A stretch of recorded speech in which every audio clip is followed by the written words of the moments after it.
Good morning, Rick. How you doing? Good morning. I appreciate you taking the time to do this. I appreciate you taking the time to do this. When I was doing research on this, I saw that you had taken poli sci classes at UCLA, Yeah. Did and you? yeah, I had too. So it's good to see we're both taking advantage of our education. So you were at UCLA at the same. Did you graduate from UCLA political science? Yeah, back in the dinosaur days. So I think it was Oh still owned well, by Spain back then. It was like, well, Rick, I'm probably not far off from you. I graduated UCLA in '88, okay, so I'm probably older than you.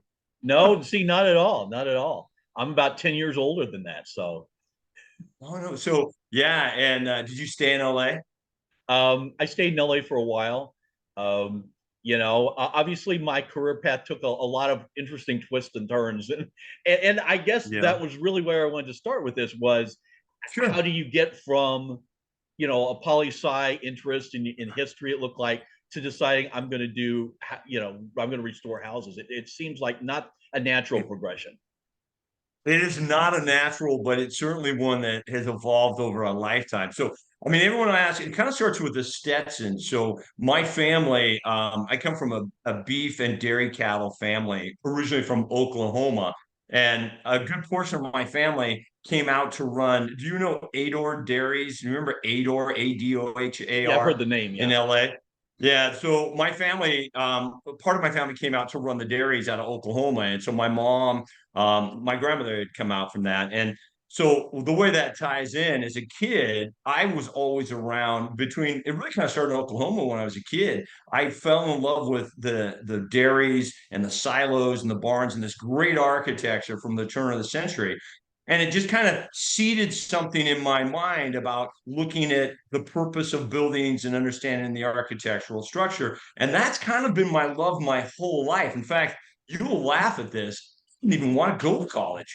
My parents forced me to go to college. They said, "You're going to get an education," because all I ever really wanted to do as a kid was restore houses. I mean, I was one of those crazy kids that my sister will tell you, I broke down every toy we had, every stereo, every bike, every piece of furniture. I wanted to rip everything apart to know how it was built, and then I wanted to put it all back as if I'd never touched it because I really love, I love the idea of fixing things, and it's seeded early. So when I got to UCLA, I had to pick a major, and I love history and I love world history, and so political science and history really melded together, and it kind of seeded much of my love of world history and architecture and how that all ties in. So I know that's a long-winded answer, and I apologize, but it's funny because when I came out of UCLA, I didn't start in the building trade. In fact, in the late '80s, there was a housing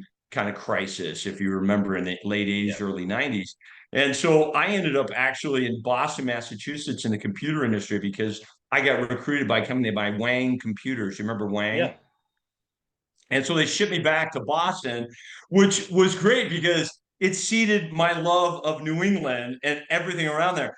I hated computers. I wanted nothing to do with them, but I loved the architecture. So after a year back there, I came back and I said, I've got to find something I love to do. And there was nothing going on in housing. So I got into the auto industry and I worked in the auto industry. I got recruited by Lexus before the division even started. And I was in the auto industry for many years and then left that to go do some of the dot-com craziness in the late 90s, 2000, and was one of the original guys at realtor.com that kind of evolved into my technology. Well, the long story of it is I did fairly well in the work world, in the corporate world, and it fueled again, or it funded, I should say, my love of architecture. So the entire time I was doing all this other stuff, I was buying really interesting, dilapidated, beat up old houses that I was living in, and I would restore them.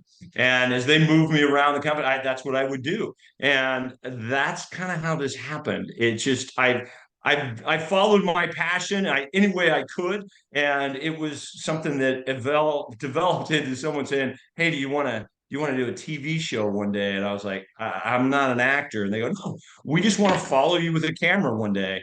And that's kind of how it all started. Well, congratulations. You have a more eclectic resume than I did, which is I thought was impossible. So, but I'm curious. You were talking back in the '80s and '90s, the housing drop that was in California, and it's a very Yeah. different situation now. And one of the things watching your show that strikes me is, these houses now are worth, $1 million, $1.5 million, Yep. and I just saw the South Pasadena episode that's in the upcoming season, Yeah. and Did you like that one? yeah, I did, but and it's funny because the first thing I thought of was, man, I wonder how much this house costs. Oh, well, today, they bought it 30 years ago. And I remember, if I remember, Karen and Tom told me, I think they paid 300,000 for the house Ooh, 30 years ago, which in my mind was a lot of money. I mean, but they scraped everything they could. I mean, the house today is worth obviously a lot more than that. But the great thing about, go ahead. I'm sorry, I interrupted you. no, no, that's fine. I was go right ahead with it. So.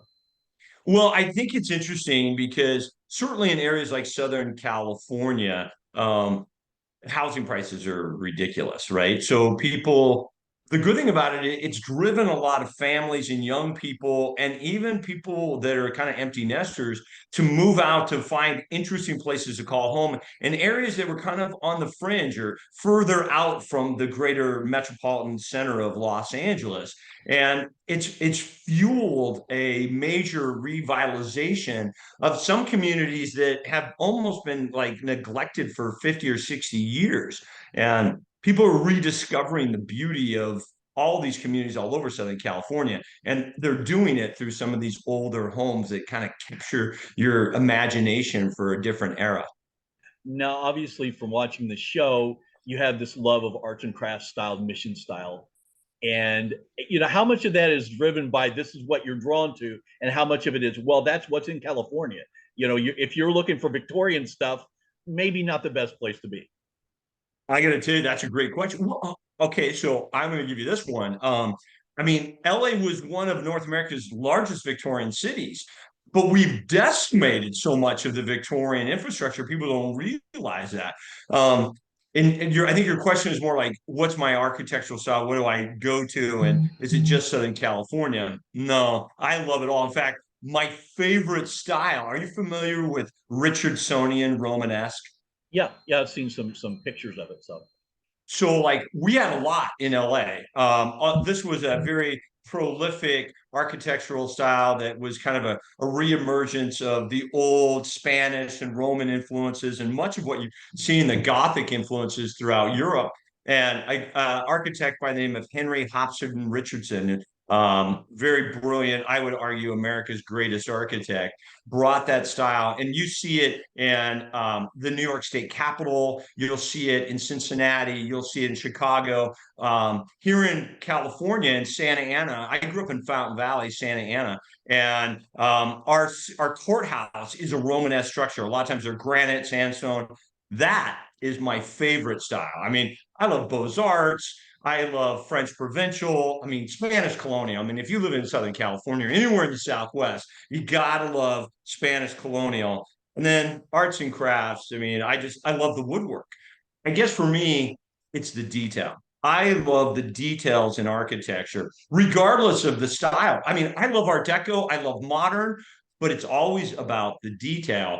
And too often today, I think architecture is, dumbed down to where people say, "Hey, we're doing modern," and I'm like, "No, you're doing cheap." It's there's a difference because modern architecture is uber expensive to achieve. And I don't mean that in a disparaging way, but I think too often many people destroy these grand old houses, even the beautiful Victorian cottages and these bungalows from the 30s and 40s that people are like, oh, it's just a simple box. I'm like, no, you have to look. It was affordable housing when they built it, but high quality. If you look at the millwork, the details around the doors, the hardwood flooring, the fireplaces, the tile work, the craftsmanship is unbelievable, but it's always about the detail. how much of that is driven by nostalgia with people? I mean, the thing that I find funny is, Um, people are like, oh, mid-century style. This is amazing. I'm thinking it's a ranch house. This is what I grew up in. It's just a ranch house. It's Well, and I think there is nostalgia in that. And I think a lot of people, I mean, wherever you live, whether you live in a grand home, you live in the country, you live in the city, you live in an apartment or a condo, people want to feel as if their home is the place where they nest, where they feel the most comfortable. But it should also resemble something that they think kind of evokes an imagery of them and how they want people to see themselves. So I think sometimes we go back to our roots or our grandparents or something that feels very comfortable to us. And often we pull that into our own spaces, trying to recapture some of that sense of comfort and maybe a place of belonging. well, it Does strikes that me. make sense? No, it does, and it sort of ties into, just it strikes me that one of the things that probably you had to learn was to be a bit of a psychologist with people. Oh, That yeah. that I can always tell you have this desire. You want to take it back the way it was 100 years ago, and those Yeah. discussions where you have with someone say, "No, no, the style was pink with little lions' heads," and they just look at you like, "No, I'm not living in that. I'm sorry." And figuring out how do you get it as authentic as you can, but also respect their desires. I think that's always a challenge. And I think so it's a real privilege, I must say, to be able to work with people in restoring their homes because they let you into their lives, right? These are people that are trusting. And generally, their largest investment. It's where they have most of their security in a structure, and they're turning it over to me, and they're saying, "We want you to help us make the house of our dreams here." And somewhere along the line, I always tell people, I go, I'm never going to tell people what to do, but I'm definitely trying to put up a few guardrails and I'm trying to bump them down a path to something that I think that will achieve the results that they're hoping to get, but also pay respect to the property because I'm a firm believer that we don't own anything in this life. We are all just stewards for a future generation. And if we do a good job, in our humanity, we help those around us. We try to make our lives better, and we try to leave something of the past for the future so that they can appreciate all the sacrifices and investments that our grandparents and people before us made in our communities. And I think that drives a lot of my mindset for not only my work life, but also what I do personally. I guess I should ask more specifically about your show since that's really why I'm supposed to talk to you. Rick, I could do this all day. And by the way, do you mind if I do this for a second? I normally don't wear my hat in the house, but on the show they always wanted to. And Talia's like, "Come on, Brett, give him the hat." I'm like, "Okay, I'll give him the hat." But I do take it off. Well, I wasn't really going to get into that because sometimes people wear the hat and there are reasons they're wearing the hat. So I'm glad to see that. I mean, I'm a little thin up top on what it was, but I still have it. No, yeah, there's no. that's great. The network Congratulations doesn't on that. like me to take my hat off. They're like, "No, that's your brand. You need to wear your hat." I'm like, "Okay." I think people think I bathe in it. Yeah, there are worse brands you could have. So, Oh, I love my hat. Don't get me wrong. I love it, and I wear it all the time outside. In fact, this one's super clean. You should see the one I wear every day. It's not so clean. I'm just curious how the show has changed for you over the seasons because it seemed like I recollect maybe the pilot or early on there was an episode where you were sleeping in the house the day before, Yeah. which I don't think lasted Oh, long, but oh, Rick, don't kid yourself. I still do that. They just don't film it. I mean, when I'm working in Pasadena or Glendale, I live in Redlands. I mean, so there are nights when, I usually keep a sleeping bag around just in case it's a late night. And I think that's one of the biggest challenges of the producers have with me. They can't get me out of the dirt. I still want to get in and do a lot of the work. And they're like, "No, Brad, no, no, no. We need you to film over here. We need you to move on." And I still love to be very much involved in the restoration because it's the fun. It's what I love about doing it. So no, I don't sleep in the houses as much as I did back in the early days, but I still do it. Um, I think to answer your question, some of the biggest changes I think over the years as I've I think some of the biggest changes have been actually on the producers and the production companies and understanding that my mindset, because in many ways, when we first started doing the show, the producers were, and like a lot of these shows are like, well, we're going to set up this thing that's going to happen in the house for you. And we got to create these act outs. And I'm like, what do you mean act out? They go, well, commercial break. And I'm like, okay, but why do you have to set something up? But we need to create something in the house that's going to happen. I go, no, you don't. The house has got so much story. Don't set something up. Just let the house kind of evolve. Don't try to fake it because it's all there. And they realized, because I fought them. I'm like, I'm no pushover. I mean, I'm a 50-some-year-old man. I mean, I've been around the block, and I'm not going to let them put something in my way that I don't want. And I didn't want to tell a false story. So, and over the years, they kind of figured, they learned. They go, well, Brett's actually right. The house does always have interesting pieces if you just follow it along and let the house kind of unfold. And I think that's one thing that's definitely changed over the years. They've learned to just expect that stuff's going to happen. I would suspect that another part that's changed is inevitably when you've been on a show for a bunch of years, you sort of become this brand, that you have all this stuff that distracts from working on the house. You've got, commercial deals, you've got this that you've got to go do, this promotional thing you have to do. And how do you sort of balance that to make sure, as you said, that you still get to work on the house? Well, my family and friends will tell you basically that I'm all in. So when we're filming the show, it's 7 days a week. It is all, there's no way around it. Because I want to be involved in the process. I don't have a design team behind me that comes in and goes, here's what the room's going to look like, and here's the paint colors. I'm still doing all of that. I'm working with interior decorators on furnishings, but I'm out with them hunting down the pieces. I still pick all the colors in every house. I pick all the materials. Now, maybe that's crazy, and I know the production company would like me not to do that, but I kind of feel that's what I owe the homeowners.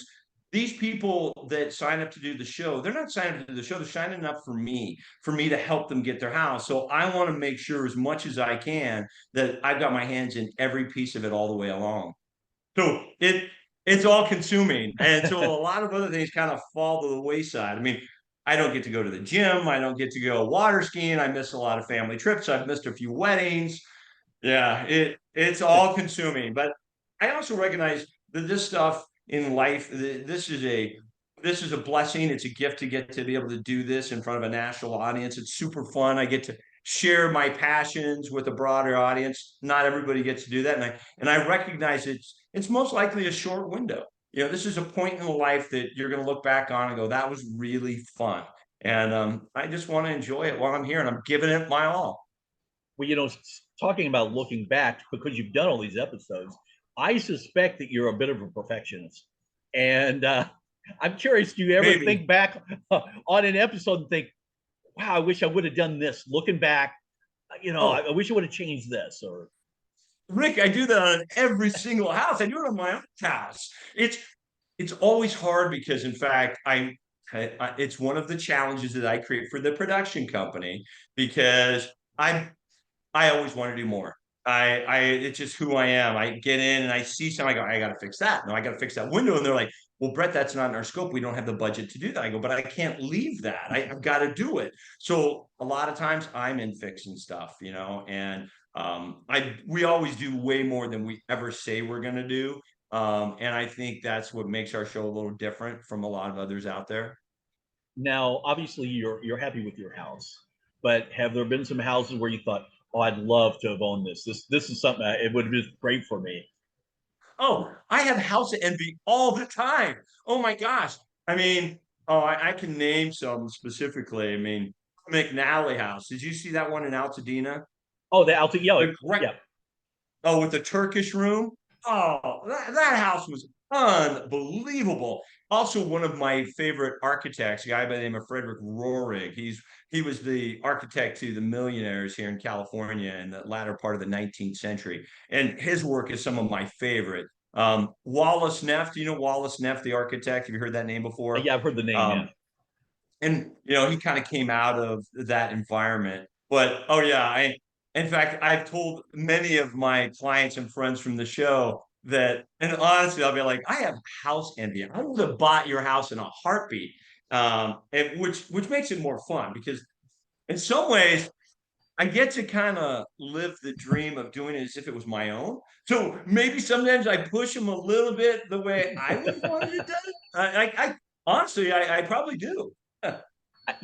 Now, how would you respond to someone coming into your house and making suggestions? I mean, are Oh, personality wise, it doesn't seem like something you would be that comfortable with. Someone coming in and saying, look, I think it'd work better with this. you know what? People do it all the time. And I laugh because I live in a house under construction. I mean, it doesn't bother me, and I've done so many over the years. Everyone's got opinions, and listen to anybody. People throw ideas. I'm like, yeah.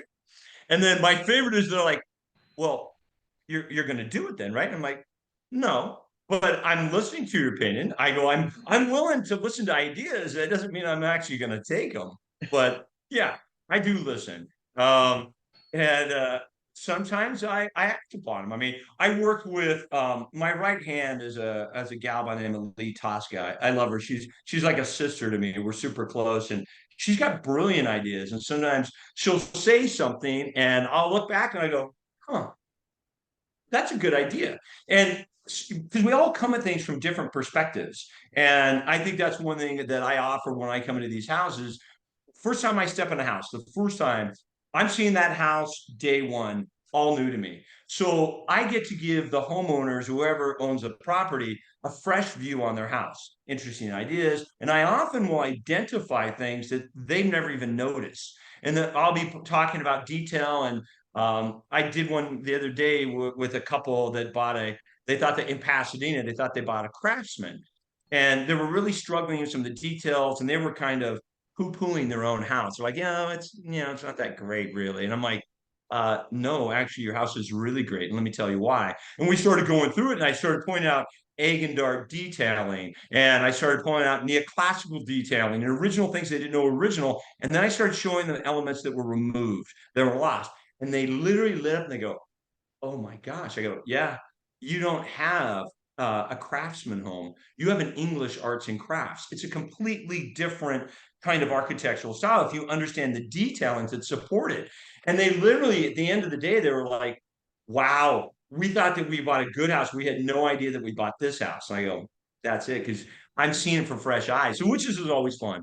So, and I kind of got off your question, but I do listen to people all the time. I mean, I'm always, they say God gave us, one mouth and two ears, so we should listen twice as much as we talk.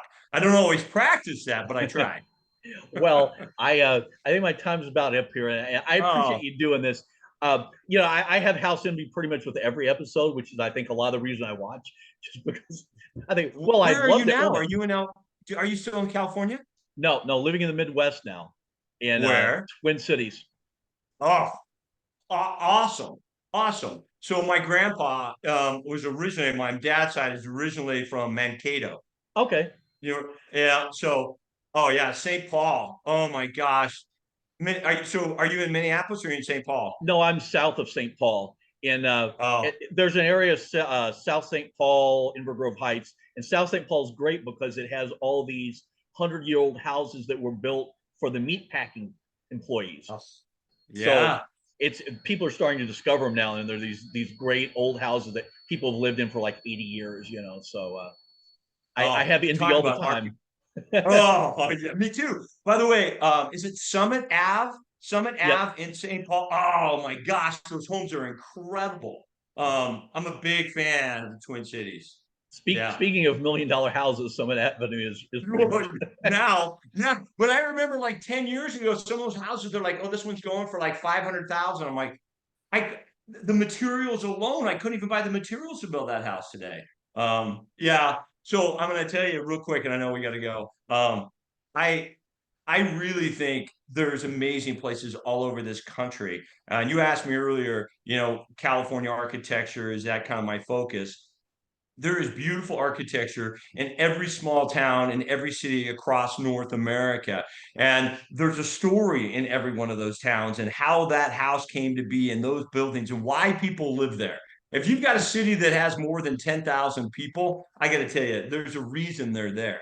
So I love discovering those things. Well, that sounds like a show restored on the road. Come on, let's get us cranking out. I want it I from really your lips to God's ears. I really enjoyed this conversation. Love what Me you too, do, and Rick.